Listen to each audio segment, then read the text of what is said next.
दोस्तों, जो लोग कहते हैं कि पैसों से खुशियां नहीं खरीदी जा सकती, उन लोगों को एलन मस्क, बिल गेट्स और मुकेश अंबानी को देखने के बाद सड़क पर बिताने वाले लोगों पर भी एक नज़र डाल लेनी चाहिए। दोस्तों, जीने के लिए पैसा उतना ही जरूरी है जितना कि हवा, पानी और खाना। दोस्तों, आज जो हर दिल की चाहत बन चुका है, जिसके लिए लोग आज दिन रात मेहनत करने के लिए तैयार है, जी हाँ, हम बात कर रहे हैं पैसे की।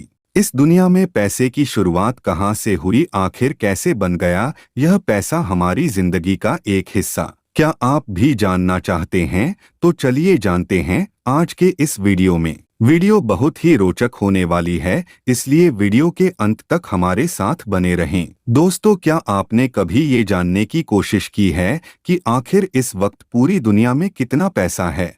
अगर पूरी दुनिया की करेंसी को इकट्ठा कर लिया जाए तो ये कितना पैसा होगा? चलिए हम आपको बताते हैं। वो है 36.8 ट्रिलियन डॉलर। लेकिन जरा ध्यान दीजिए, ये वो पैसा है जो नजर आता है। जो नजर नहीं आता वो है 1300 ट्रिलियन डॉलर। आज ये पैसा सिर्फ एक कागज का टुकड़ा नहीं बल्कि एक नशा बन चुका है। जिस नशे को पाने के लिए कभी जंगलों में रहने वाले इंसान आज बुलंदियों को छू रहा है। दोस्तों, पैसों की शुरुआत कहाँ से हुई, इसको जानने के लिए आपको हमारे साथ चलना होगा 17,000 साल पहले, यानी कि 15,000 बीसी में। ये वो समय है जब दुनिया में इस पैसे का कोई नामो निशान ही नहीं था। ये वो समय था जब इंसान छोटे छोटे कबीलों में रहा करते थे। उस समय इंसानों की कोई ख्वाहिश या उद्देश्य नहीं होता था, सिर्फ इंसान अपने आप को जिंदा रखने के लिए शिकार किया करते थे। लेकिन हर रोज शिकार करना मुश्किल हो जाता था, क्योंकि रोज रोज इतना शिकार मिल पाना जिससे उनके पूरे कबीले का पेट भर जाए, यह संभव नहीं था। पर और कर भी क्या सकते थे, इस भूख को थोड़ी न कोई रोक सकता है। बस इस भूख की वजह से ही एक कबीले के लोगों को दूसरे कबीले के लोगों को जोड़ा और ये एक दूसरे के साथ लेन देन करने लगे। यहाँ इन दोनों कबीलों के बीच ये फैसला किया गया कि तुम हमें ताजा गोश्त दो, हम तुम्हें नए नए हथियार बनाकर देंगे। और इस लेन देन को ही इन्होंने अच्छा समझा, क्योंकि ये बात सच है, अगर आप एक बार किसी चीज को किसी से छीन लेते हैं तो वह सिर्फ आपको एक बार ही मिल सकती है, लेकिन उसे दूसरी बार हासिल कर पाना मुश्किल होता है। तो इस तरह जन्म होता है बार्टर सिस्टम, यानी कि चीजों का लेन देन करने का। रिसर्चर्स की माने तो इस बार्टर सिस्टम की शुरुआत मेसोपोटामियन ट्राइब्स ने की। मेसोपोटामिया ये वो जगह है जो साउथ वेस्ट एशिया में एक जगह है जहां आज इराक है। यही वो जगह है दोस्तों जहां मेसोपोटामियन की जनजाति रहती थीं। इस बार्टर सिस्टम की वजह से लोगों में काफी फर्क देखने को मिला। जो लोग एक समय अपने भोजन के लिए एक दूसरे के खून के प्यासे हुआ करते थे, वो अब व्यापार करने लगे थे। ये आपस में मिलजुल कर रहने लगे और हर कोई एक दूसरे से ट्रेड करने लगा। अब इस तरह से लोगों का आसानी से जीवन व्यतीत होने लगा। इसी तरह साल बीतते चले गए और लगभग हजारों साल बाद लोग शिकार के साथ ही खेती का व्यापार भी फैलाने लगे और इस तरह लोगों की जनसंख्या बढ़ती चली गई। तब यहाँ बार्टर सिस्टम की वजह से लोगों में एक परेशानी और देखने को मिली, और वो थी कि इतने सारे लोगों में से किसे कौन सी चीज लेनी है और किसको कौन सी चीज देनी है। इन सब बातों को याद रखने के लिए लोगों ने मिट्टी के टुकड़ों पर लिखना शुरू कर दिया और इस तरह से लोगों ने हर चीज का हिसाब किताब रखना शुरू किया। लेकिन अभी भी इस बार्टरिंग सिस्टम में सब कुछ ठीक नहीं था, क्योंकि बार्टरिंग सिस्टम के लिए दो लोगों की रजामंदी जरूरी थी। जैसे कि तुम्हें वह चीज चाहिए जो मेरे पास है, पर मुझे वह चीज नहीं चाहिए जो तुम्हारे पास है। तो इस वजह से ट्रेड नहीं हो पाती थी।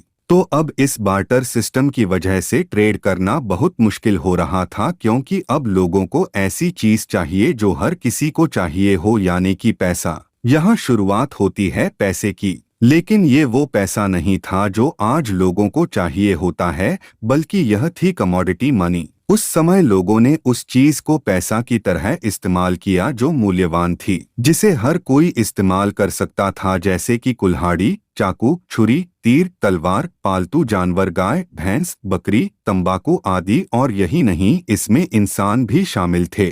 साथ ही जानवरों की खाल, नमक, अल्कोहल और सबसे अंत में दासों के रूप में इंसानों को पैसों के तौर पर इस्तेमाल करना तो आम बात थी। अब कमोडिटी मनी की वजह से ट्रेड करना तो आसान हो गया था और इसकी वजह से लोग आसानी से गुजारा भी कर रहे थे, लेकिन फिर भी एक परेशानी लोगों के बीच बनी हुई थी। वो ये थी कि लोग अपनी चीज को दूसरे की चीज से अधिक मूल्यवान बताने लगा, क्योंकि हर कमोडिटी मनी अपनी अलग अलग कीमत रखती थी। अब फिर से ट्रेड करना मुश्किल हो गया था। अब यहाँ लोगों को चाहिए था कि उन्हें कुछ ऐसा मिले जिसकी एक खास कीमत हो, जो सभी कमोडिटी मनी के चीजों की कीमत तय कर सके और वो ज्यादा समय तक चल सके। इन सभी बातों का ध्यान रखते हुए शुरुआत होती है मेटालिक मनी की। आज से लगभग 2600 साल पहले यानी 600 बीसी में एंशिएंट ग्रीस में सोने और चांदी को मिलकर ऐसे सिक्के बनाए जाने लगे जिन पर शेर और बैल दोनों बना होता था।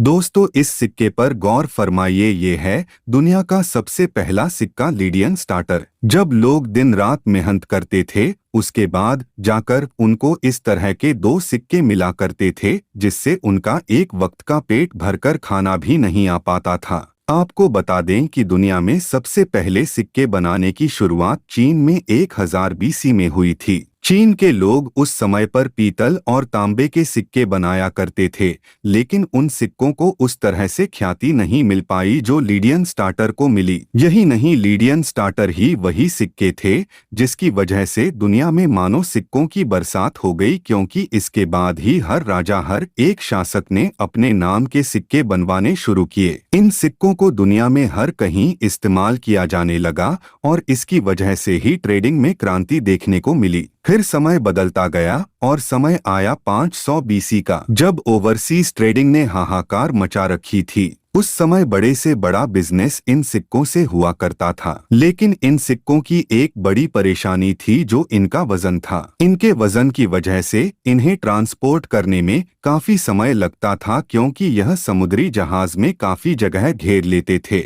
इसके अलावा इनको चोरी होने का डर, ऐसी कई परेशानियां आने लगीं। तब लोगों की चाहत थी कि अब इस तरह की चीज बनाई जाए जो वजन में भी हल्की हो और इस्तेमाल आसानी से किया जाए और संभाल के रखा भी जा सके। अब जिस जिस तरह से लोगों की जरूरत पड़ने लगी, उस तरह से धीरे धीरे सुविधा के लिए आविष्कार भी होने लगे। लोगों की जरूरत के हिसाब से अब समय था पेपर मनी को जन्म देने का। यह बात है सन 1279 की। चंगेज खान के पोते मंगोल खान और चीन के शासक कुबला खान ने सबसे पहले बार्टरी यानी कि पेड़ों की छाल से सबसे पहला पेपर मनी बनाया। इस पेपर मनी को सबसे पहले IOU कहा गया, यानी कि मैं तुम्हारा कर्जदार हूँ। इसमें कोई व्यक्ति हीरे जवाहरात लाया करता था और उसे वही पेपर मनी दे दी जाती थी, और जब वह व्यक्ति उसे वापस कर देगा तब उसके सभी जेवरात भी वापस कर दिए जाते थे। अब ये पेपर मनी इस्तेमाल किए जाने लगे और समय के साथ चीन से भी बाहर चला गया और हर कोई IOU की चाहत में रहने लगा। इसी समय बैंक भी अस्तित्व में आए और बैंकों ने भी पेपर मनी देने की शुरुआत कर दी थी। मतलब जब कोई बैंक में ये पेपर मनी जमा करता था तो उसे हीरे जवाहरात दे दिए जाते थे।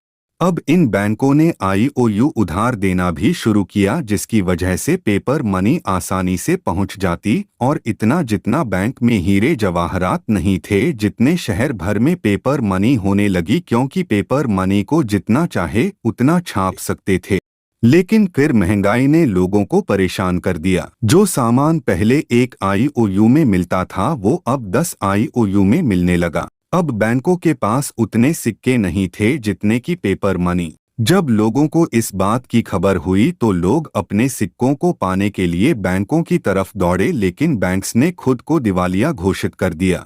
अब लोग सिक्कों को घर पर छुपा कर रखने लगे, जिससे पैसे का सर्कुलेशन पहले से बहुत कम हो गया और लोगों को भारी मुसीबतों का सामना करना पड़ा। फिर सन 1816 में ब्रिटेन ने 1 लाख के तहत अनाउंसमेंट किया कि अब उनके पास जितना सोना होगा वो उतने ही पेपर मनी प्रिंट करेंगे, जिससे इन्फ्लेशन नहीं बढ़ेगा और कर्ज भी लिमिट में ही दिया जाएगा। जिसके बाद साल 1900 में यूनाइटेड स्टेट्स ने भी गोल्ड स्टैंडर्ड को अपना लिया, लेकिन उन्हें नहीं पता था कि इसके आगे जो होने वाला है वो बहुत भयानक है। दोस्तों, आपको बता दूं कि जब देश में पैसा ज्यादा होता है तो महंगाई बढ़ती है, यानी कि इन्फ्लेशन, और जब पैसा कम होता है तो डिफ्लेशन होता है, जो महंगाई से ज्यादा खतरनाक होता है। सन 1930 में यही हुआ। यूएसए में डिफ्लेशन हो गई क्योंकि चीजों की कीमत कम होने से कंपनी इतना पैसा नहीं कमा पा रही थी जिससे कर्मचारियों को सैलरी दे सके। जिसके बाद इस मुसीबत से बचने के लिए सन 1933 में प्रेसिडेंट फ्रैंकलिन डी रूजवेल्ट ने गोल्ड और पेपर के कनेक्शन को खत्म कर दिया, जिससे बैंक्स के पास पुरानी ताकत फिर से लौट आई। अब वो फिर से दबाकर नोट छापने लगे और कुछ समय बाद फिर से इन्फ्लेशन की नौबत आ गई, जिसके बाद महंगाई की परेशानी को कंट्रोल करने के लिए अमेरिका ने सेंट्रल बैंक एफईडी की शुरुआत की, जिसका काम यह रेगुलेट करना था कि देश में पैसा न तो कम हो न ही ज्यादा। दोस्तों, दुनिया में जितनी भी करेंसी हैं वो सब फ्लैट मनी हैं। फ्लैट मनी वो मनी है जिसका कोई आंतरिक मूल्य नहीं है, लेकिन सरकार द्वारा कानूनी मुद्रा के रूप में स्वीकार किया गया है। इसलिए अब पैसा आज वो चीज बन चुका है कि जिस चीज की हम चाह रखते हैं उन चीजों को आसानी से दिलाता है। यह थी आज की हमारी जानकारी। कैसी लगी कमेंट करके जरूर बताइए। यदि आप चैनल पर नए हैं तो सब्सक्राइब जरूर कर ले। धन्यवाद।